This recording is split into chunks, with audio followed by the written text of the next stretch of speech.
Vamos a ver los factores criminoimpelentes y criminorrepelentes.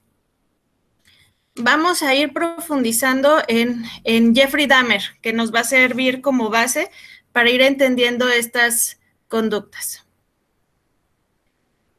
Cuando dice, para llegar a una conducta antisocial, el sujeto realiza una serie de movimientos que son activados por una serie de factores criminógenos.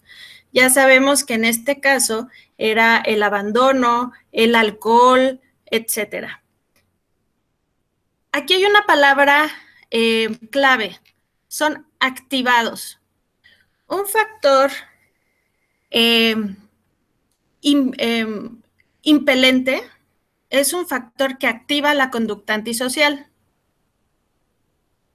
Este ejemplo o este esquemita es bien fácil de entender. Tenemos al sujeto. En el círculo está Jeffrey Dahmer. Los factores exógenos es la sociedad, la economía, la educación, la cultura, las amistades, todo lo que está afuera de él. Los factores endógenos, su personalidad, sus sentimientos, sus emociones, sus trastornos emocionales o trastornos psicológicos, su forma física, son factores endógenos. Todas estas cuestiones son las que te pueden empujar al delito. Se le conocen como criminoimpelentes, los que te empujan. Criminorrepelentes es la barrera, son todos los inhibidores o lo que repele la conducta antisocial. Jeffrey Dahmer, hemos hablado de los activantes en Jeffrey Dahmer, pero de los criminorrepelentes o de los inhibidores, ¿qué creen ustedes que detenía a Jeffrey? Pues él mismo, como que una parte de él sabía que no estaba bien, entonces él trataba de poner de su parte cuando era más pequeño. Y dice que pues comenzó a ir a la iglesia, incluso recurrió al alcohol, que dice que era el que le ayudaba a olvidar un poco esos pensamientos que él tenía. Ay, espérame. Sí, la iglesia. Muy bien, la iglesia, entonces, la religión es un factor repelente, ¿no? Porque dicen, es que si cometo un delito, pues Diosito me va a castigar y entonces mejor no lo hago porque no me quiero ir al infierno, ¿no? Hay otra persona que hacía que él posiblemente se pudiera detener para cometer delito. ¿Su abuela? Sí. Ese fue un factor de protección. Protección quiere decir que es como un repelente, que si ese factor o esa persona era la indicada para contener ciertas conductas. Jeffrey Dahmer sí tenía factores inhibidores de la conducta, sí había.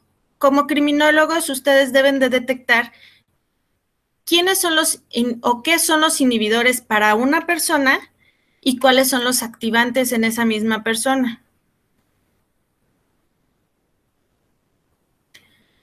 Con Jeffrey Dahmer ya vimos que los inhibidores pueden ser de todo tipo, jurídicos cuando, por ejemplo, las leyes te dicen, si matas, pues te vas a echar 40 años en la cárcel. Yo, Marta Irene, digo, yo no me quiero estar en prisión, prefiero no cometer delitos o llevar una vida más tranquila. Pero habrá quienes dicen, no, pues no pasa nada, pago al abogado, etcétera, y eso no es un inhibidor. Políticos, pues puede ser que a lo mejor pertenecemos a un grupo social de élite o pertenecemos al PAN o al PRI o al PRD o al que sea, y es un grupo que te detiene para cometer delitos. Puede ser económicos, pueden ser físicos. Físicos se refiere, por ejemplo, a las barreras físicas. Una barda, una ventana. Tú vas como ladrón y pasas por una calle y dices, mira, en esa casa se ve que allá adentro tienen muebles o joyas finas, y no hay nadie, tiene día sola, pero hay un sistema de alarma, hay una reja, hay un perro, esas cuestiones físicas, dices, no, mejor me voy a la de al lado, ¿no? Pero en el momento ya detuvo cierta conducta. La moralidad también te detiene, es que sí se me antoja, pero ¿qué van a decir de mí? ¿Qué tal si se enteran? Aquí fíjense, muchos violadores no quieren matar a sus víctimas, lo hacen para que no se entere la gente de que son violadores, sino es una conducta secundaria a la real que ellos desean. Los inhibidores pueden ser también religiosos. Aquí el caso concreto de cada sujeto que estamos investigando puede ser diferente. Por ejemplo, a lo mejor la religión a mí me detiene porque no quiero irme al infierno, pero tal vez para otra persona la religión puede ser un factor activante, ¿no? A lo mejor están en una religión extremista, no sé, a lo mejor los yedistas o todas estas religiones medias sangrientas, ¿no? Puede ser un activante. Entonces, no podemos clasificarlos como tal en activantes o inhibidores en general, porque necesitamos forzosamente conocer a la persona. ¿Cómo nos damos cuenta cómo trabajan los factores? Aquí les puse un ejemplo. Si nosotros vamos a exceso de velocidad, digamos aquí en Libramiento, ¿no? O en el Malecón, a las 3 de la mañana, vacía la calle y traemos un carro nuevo que a lo mejor un Ferrari, y bueno, le podemos pisar y no pasa nada, ¿no? Pero de repente a lo lejos vemos las luces de una patrulla. ¿Qué hacemos? ¿Le bajamos o pisamos el acelerador? Le bajamos, ¿no? En teoría, eso es lo que es un inhibidor. Yo le bajo porque no quiero que me detengan, porque el exceso de velocidad me va a salir en una multa. ¿Qué tal que no traigo licencia? Me van a quitar mi vehículo, etcétera. Pero hay personas que estos inhibidores no funcionan como tal, sino se lanzan al delito o se saltan estos inhibidores porque no tienen esos límites como las personas normales, ¿no? Para un correcto dictamen criminológico, debemos de tener en cuenta los factores criminoimpelentes como los repelentes. La peligrosidad de una persona se fija conociendo y valorando y comparando ambas fuerzas. Cuando veamos a Jeffrey, a este Garavito, bueno, ahí va a quedar clarísimo de qué se trata esto. En Jeffrey Dahmer, la peligrosidad de él es alta, porque es una persona egocéntrica, narcisista, tiene una alta capacidad para manipular y es muy inteligente. Pero lo vamos a ver más adelante. Me estoy apurando poquito porque yo nada más tenía preparado este tema para hoy, pero al ver algunas cosas que están surgiendo, quiero que veamos otro tema. Me voy a tratar de apurar. Cuando nosotros ya, digamos que trabajamos en un cerezo, lo ideal, porque en la práctica no es así, lo ideal es considerar qué inhibidores vamos a reforzar en una persona y qué activantes vamos a eliminar, si es que se puede, porque hay unas cuestiones que no se pueden eliminar, pero a lo mejor sí disminuir. Les digo, es lo ideal. En los cerezos, por ejemplo, en el cerezo de León, tenemos, creo, 2 o 3 criminólogos para una población de 1,900 internos. Entonces, si echamos cuentas, ¿cuánto tiempo le puede dedicar el criminólogo a una sola persona? Entonces, bueno, son deficiencias que tenemos en el sistema y que además las funciones de los criminólogos no las hace el criminólogo, sino lo hace el psicólogo, el licenciado en Derecho o en ocasiones un criminalista, que aunque está muy relacionado en nuestra materia, pues no es lo mismo. ¿Mm? Bueno, ¿queda claro lo que son los factores repelentes e impelentes? Sí. Sí. Bueno, vamos a ir haciendo ejercicios.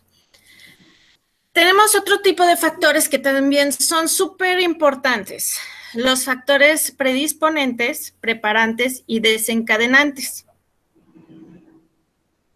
Los factores predisponentes son todos los factores de naturaleza interna que llevan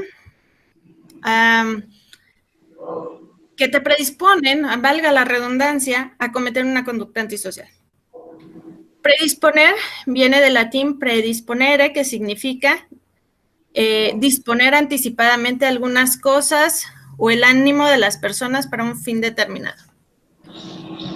Hay un ejemplo muy fácil que nosotros lo podemos identificar. Tenemos un papá diabético. Entonces nosotros tenemos una predisposición a ser diabéticos, ¿no? Pero no necesariamente voy a ser diabética. ¿Cómo se da esta parte? En la predisposición tenemos 3 ejemplos o 3 pasos para que se dé o no se dé una conducta. La predisposición puede ser detenida. Yo sé que mi papá es diabético, pero yo no quiero ser diabética, entonces detengo, ¿sí? Te cuidas. Cuido mi alimentación, hago ejercicio. Exactamente. Entonces, detuve esta predisposición, esta tendencia. Otra puede permanecer detenida, pero que nunca se manifieste, porque a lo mejor mi predisposición es solo del 25% y las cuestiones, yo no sé quién es mi papá ni nada, pero a lo mejor esta diabetes nunca me va a dar, pero yo no lo sé, yo no la detengo. Y la tercera es que puede ser estimulada.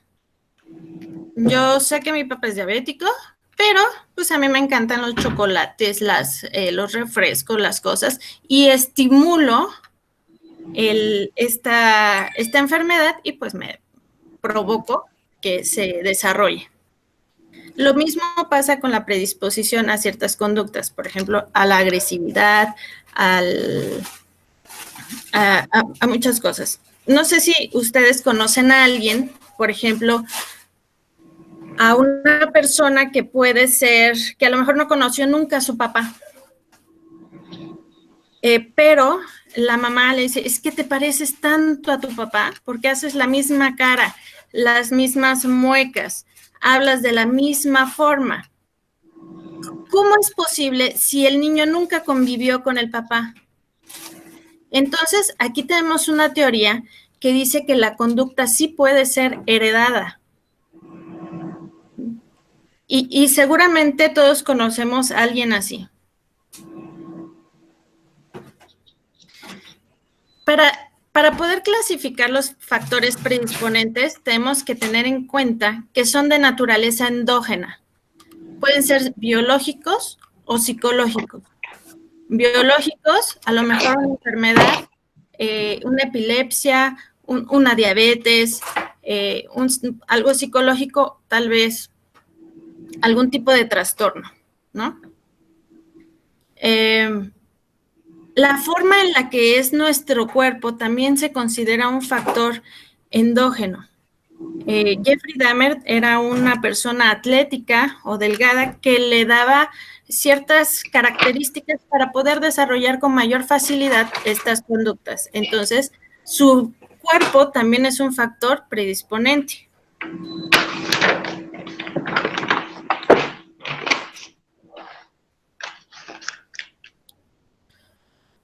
Tenemos los factores preparantes. Este es bien facilito. ¿Qué te prepara al delito? Los factores preparantes casi siempre son de naturaleza exógena, son de afuera hacia adentro. Puede ser de tipo social, educación, la economía, etcétera, pero también pueden ser de naturaleza mixta. Aquí les pone el ejemplo del alcohol. El alcohol es de naturaleza mixta porque la ingieres y orgánicamente te cambia a lo mejor cómo funcionan los neurotransmisores y te lleva a cometer a lo mejor un delito, ¿no? Te prepara para el delito. Los factores preparantes, en caso de Jeffrey Dahmer, era que él tenía habilidades y conocimientos de anatomía. Él conocía técnicas de sometimiento. El alcohol, que era alcohólico y aparte consumía algunas sustancias. Y bueno, ¿por qué el alcohol es tan importante en las conductas? Tenemos la predisposición a ser alegres, pues si tomamos unas cervezas, pues nos ponemos más alegres. Pero si tenemos una predisposición a la tristeza y nos ponen las canciones de Paquita la del Barrio o José José, pues nos vamos a poner a chillar toda la noche. Y si nos ponen a tal vez, o si tenemos una tendencia a la agresividad, a lo mejor estamos en un bar y con que una persona voltee a vernos feo, pues a lo mejor nos encendemos y les digo, oye, ¿qué me ves? ¿No? Y empieza la bronca. Entonces, el alcohol, bueno, dicen, el alcohol nubla la mente, enciende las pasiones, y es cuando se da que se lleve a cabo con mayor facilidad el delito. Muchos sujetos que cometen, que a lo mejor entran a una casa a robar o que van a echarse, o son sicarios, no sé, antes de cometer algo, se echan su caballito de tequila o un alcohol o una pastilla o algo para tener como más, para darse valor, hasta ellos lo dicen, para darse valor. Entonces, el alcohol y las drogas son factores preparantes por esta naturaleza que modifican la cuestión orgánica del cuerpo, los químicos del cerebro, y te llevan a cometer delitos. Es un factor. Acuérdense que para que se dé la conducta antisocial es el conjunto de factores. No quiere decir que el alcohol es el único factor que influyó, no, sino son varios. Ahora tenemos el factor desencadenante. Este está bien facilito de entender, pues porque es el que precipita los hechos. Es el que desencadena todo el drama. Fíjense, en la historia de Jeffrey Dahmer, él dice que en algún momento salió a espiar a su vecino y él ya en su imagen, en su mente, ya había imaginado, ya había diseñado cómo iba a ser. Tenía un bat, estaba escondido y lo estaba esperando. Pero no pasó. Ese día el vecino no se fue a correr. Entonces, no hubo factor desencadenante. No hubo algo que por esto fue. Entonces pasan otro tiempo y entonces él después tiene la oportunidad de que se encuentra al sujeto en la autopista y es cuando se da la conducta. El factor desencadenante es la gota que derrama el vaso. A veces puede ser el factor más absurdo o el más desconcertante desconcertante, porque a lo mejor a mí si me dicen, no sé, payasa, a mí no me molesta, pero habrá una persona que tiene un problema con esa palabra porque desde niñito le decían payaso, payaso, payaso, o le hacían bullying. Entonces, si tú le dices, es que eres un payaso, a lo mejor esa palabra detona una conducta antisocial, ¿sí? Va a depender mucho de la persona. Y ahorita mencionaban con el ejemplo de Jeffrey Dahmer. Dice, por desgracia, en la realidad el factor desencadenante es el que más se toma en consideración. Es el que la opinión pública toma en cuenta. En ocasiones los jueces lo toman como principal y fundamental para tomar decisiones sobre las conductas, sobre el tiempo que van a permanecer o la sentencia de un sujeto. Entonces, y no es así. El factor desencadenante para la criminología no es el más importante, sino es todo lo anterior. Y es como les decía, la causa de la causa es causa de lo causado. Tenemos que irnos hacia atrás, eso es lo que tiene más peso, porque no vamos a quitarle el alcoholismo al que se metió a robar, sino hay que ver por qué. En Jeffrey Dahmer era un vacío que sentía, un sentimiento de abandono que llegó hasta comerse a sus víctimas para no sentirse solo. No vamos a tratarle el alcoholismo a Jeffrey Dahmer, ¿sí? Sino vamos a tratar otro tipo de situaciones en él para evitar esta conducta, ¿no?